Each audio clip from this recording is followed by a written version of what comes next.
지금 이 화면 잘 보이시나요?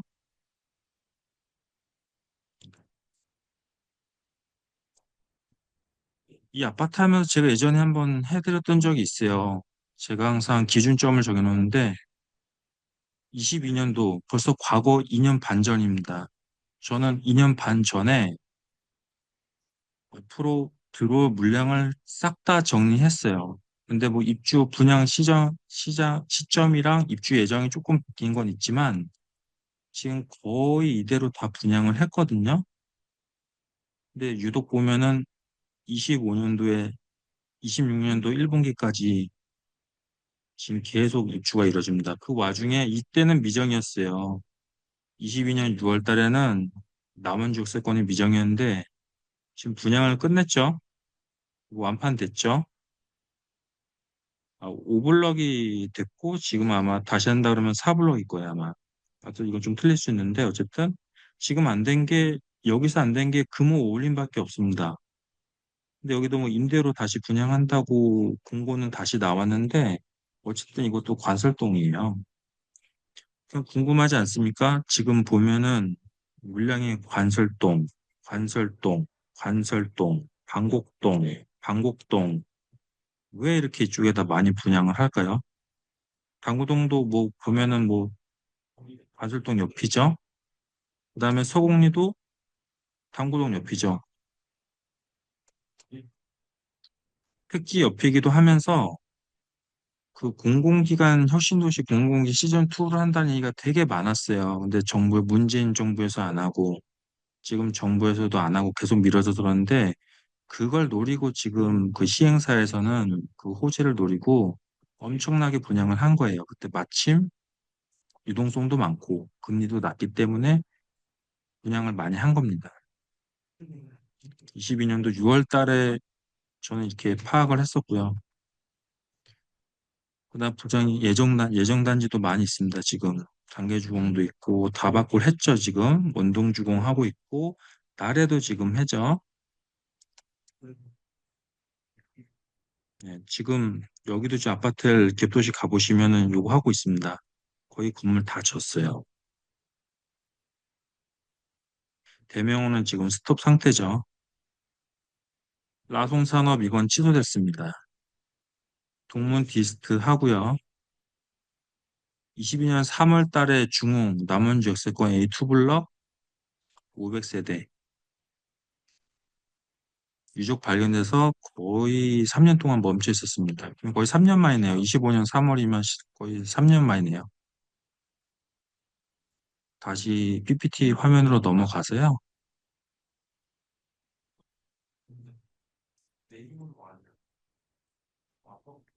이제 혁신풍경채가 21년도 9월 달에 분양을 했잖아요. 저는 그거 투자한 물건은 저는 당첨된 게 아닙니다. 저는 그냥 프리미엄 주고 샀어요. 요때 사서 21년도에 사서 23년도 2월 달에 입주를 하고 2년 뒤에 비과세 시점에 지금 이 시점에 매매 계약을 한 거거든요. 근데 물량은 아까 보셨지만 이제 5월 무실풍경 2월 달부터 힐스테이트 입주 본격적으로 시작되면서 지방에서 6천 세대면 엄청 많은 겁니다. 예, 이 물량을 소화하려면 시간이 많이 좀 걸려요. 예. 그다음에 혁신 풍경지를 선택했던 이유는 원주에 1,000세대 넘는 아파트가 거의 없습니다. 일단 대단지였고, 그다음 아까 지도 보셨겠지만 숲으로 둘러싸인 숲세권이었고요.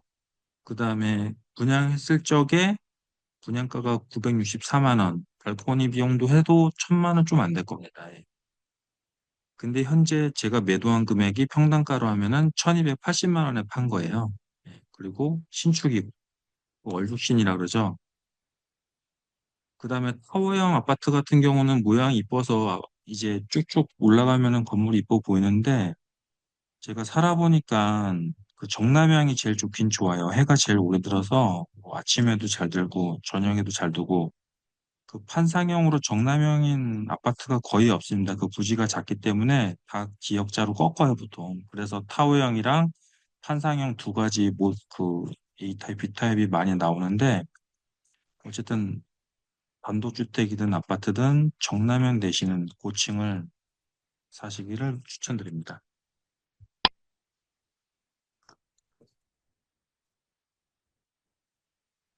매수는 쉽습니다. 매도는 정말 이번에도 느끼는 거지만 예술이 필요합니다. 지금 매수 시점입니다. 매수할 적에는 항상 자금 계획을 잘 세워야 됩니다. 그래서 대출 조건 다 확인해야 되고요. 제가 입주할 때도 DSR이 있었기 때문에 그 부분에 대해서 체크를 해야 되고, 신규 단지 같은 경우는 집단 대출로 아까도 말씀드렸지만 가상금리가 낮아요. 지금 신용대출이나 주택담보 있으신 분들 한번 확인해 보세요. 이 가상금리가 몇 프로인지. 근데 금리는 내려간다는데 우리 집 금리는 왜 이렇게 안 내려가 보시면 이 가상금리가 높으셔서 그래요. 그럴 때는 한번 대환을 하시든가 해가지고 한번 다시 재조정을 하시는 게 맞을 것 같아요.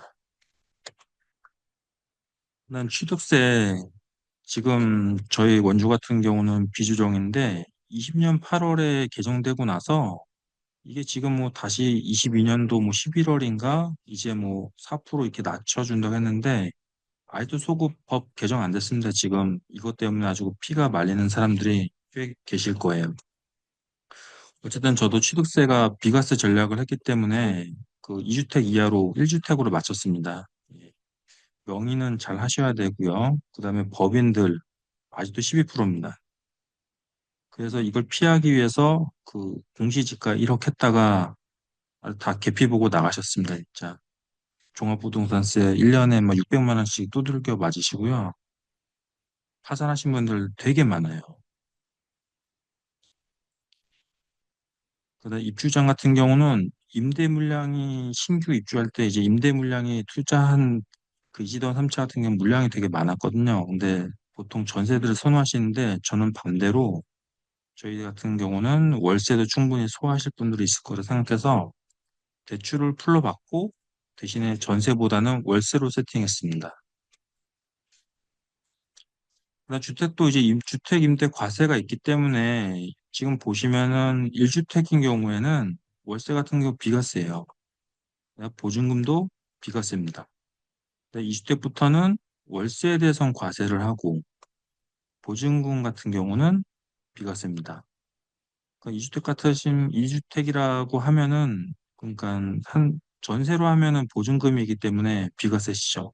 예. 이게 넘어가도 2천만 원이 이하면은 분리과세가 되시기 때문에 선택하시면 돼요. 종합과세를 할 것인가, 분리과세를 할 것인가. 근데 요번에 이게 또 개정이 돼서 전세 보증금 12억 이상인가 한 분은 그 간주 소득 임대로 쳐가지고 또 정부가 지금 돈이 많이 모자라기 때문에 세금적인 부분을 되게 강화하려는 부분이 있어요. 어쨌든 주, 주택 많으신 분들은 신고 안 하신 분들 꽤 되실 거예요. 이 부분에 대해서 한 번 더 고민을 한번 해보세요. 한번 간주 임대료에 대해서 한번 생각해 볼 필요가 있습니다. 그다음에 아까 가상금리 0.3% 말씀드렸는데 그거는 제가 현재 저는 혁신통념체가 두 채였는데 지금 한 채만 매도한 거고요. 그 투자를 한 거는 제가 혹시나 금리가 올라갈까 봐 5년 변동을 했습니다. 그래서 금리 추가 상승에 대한 상방 해지를 했고요. 그다음에 그때 프리미엄 주고 살 적에 싼 것보다는 남이 좋아하는 걸 매수해야 됩니다. 이제 뭐 500, 이제 좋은 거는 뭐 2천도 가고 500만 원도 가고 막 이러거든요.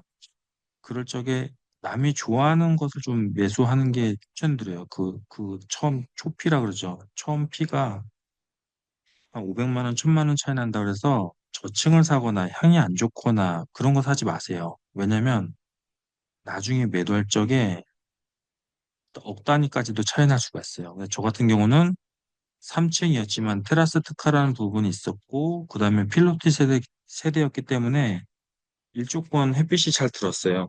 한 높이가 한 5층에서 6층 사이였기 때문에 해가 잘 들었기 때문에 저층이지만 선택을 했다.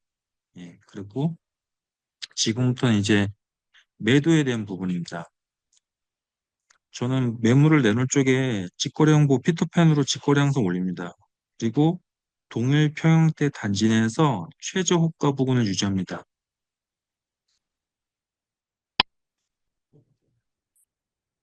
그다음 팔적에 다양한 채널을 이용합니다. 당근, 피터팬, 카페, 밴드 등등 제가 올릴 수 있는 데는 다 올려놔요.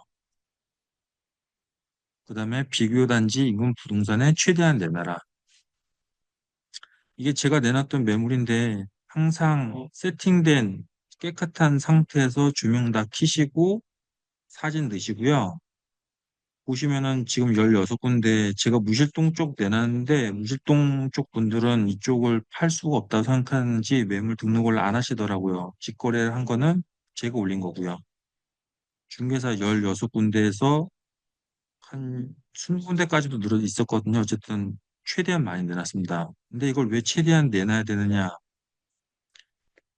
부동산 거래는 단독 중개가 있고 그러니까 단독 중개는 중개사가 매수 매도를 다 직접 하는 거고 공동 중개는 매도든 매수든 한쪽만 중개를 하는 거예요. 그러면 똑같은 일을 해도 수수료가 2배까지 차이 나거든요. 그래서 최대한 많은 곳에 내놓으셔야지 그 중개사 일하시는 분 입장에서는 수수료를 2배 볼 수 있는 겁니다.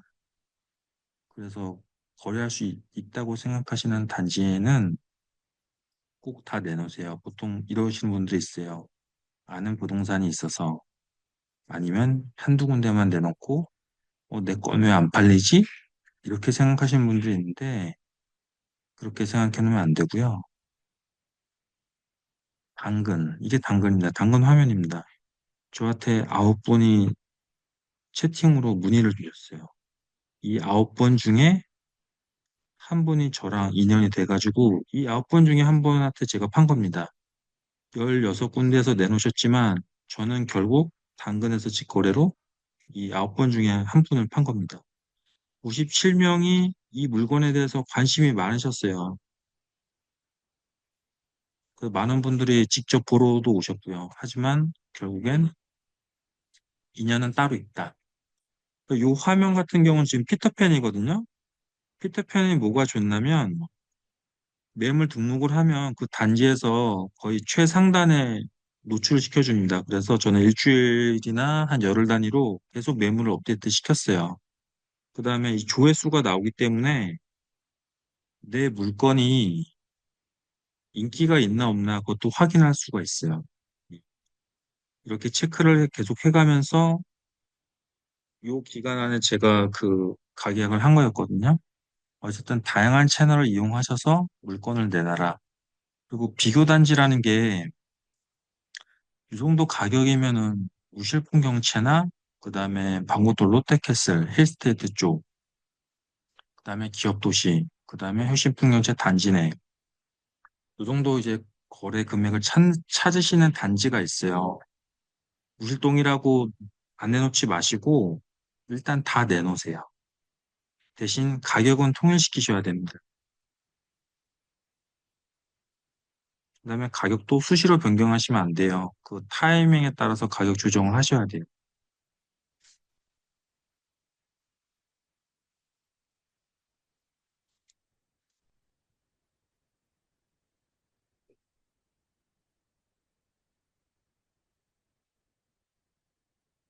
근데 이 부분은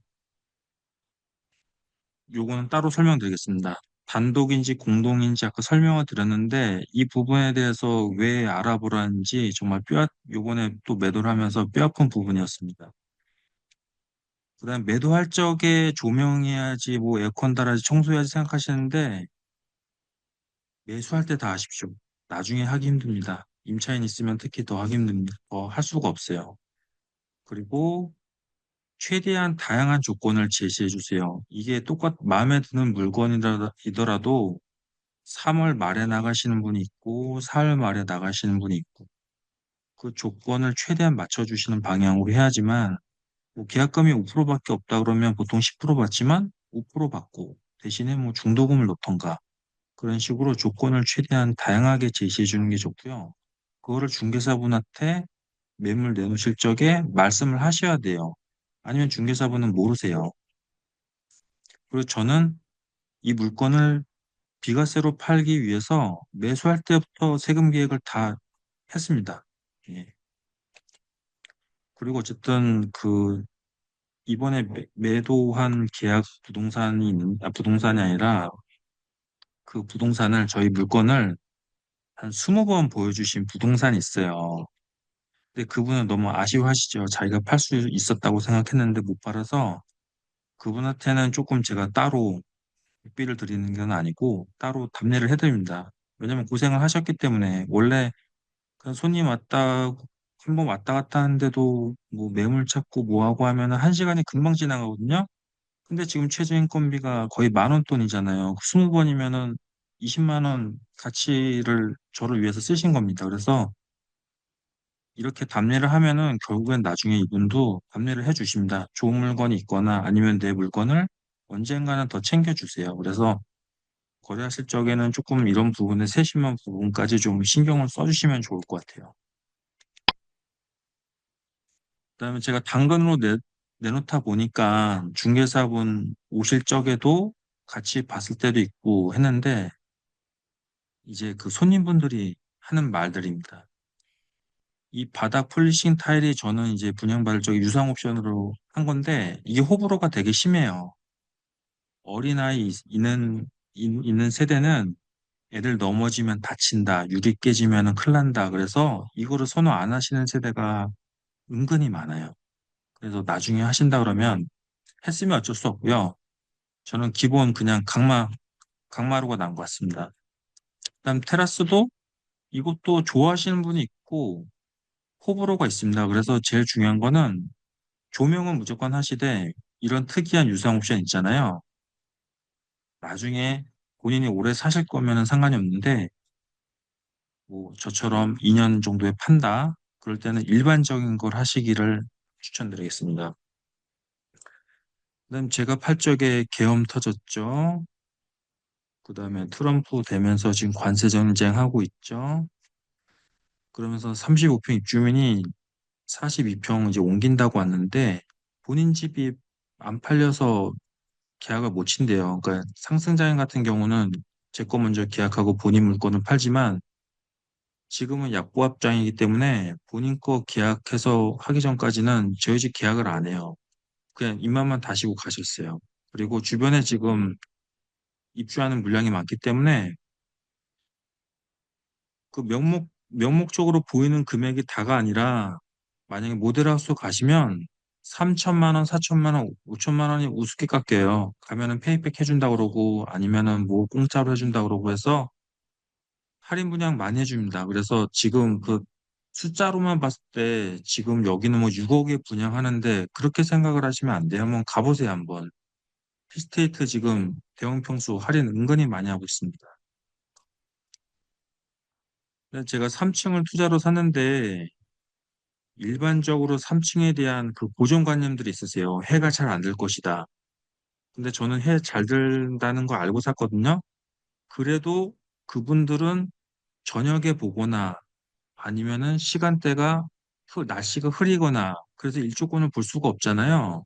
그럼 저층이기 때문에 그냥 물건 아예 패싱을 하시는 경우가 있어요. 왜냐면 일시적 방문이기 때문에. 그래서 이왕이면은 중층 이상 해 잘 되는 곳으로 사셔라. 이 부분도 되게 중요합니다. 특히 조망권은 뭐 가리는 경우가 많지만 일조권에 대한 부분은 투자를 하실 때는 꼭 신경 쓰시길 바라겠습니다. 그다음에 이거는 좀 어이없는 분이 계셨어요. 당근으로 익명이니까 채팅으로 딱 이렇게 왔어요. 5억 풀고래 내고 가나? 좀 어이가 없더라고요. 그래서 그냥 죄송합니다 하고 그냥 말았습니다. 그래서 그다음에 아까 말씀드릴 적에 제가 단독인지 공동중개인지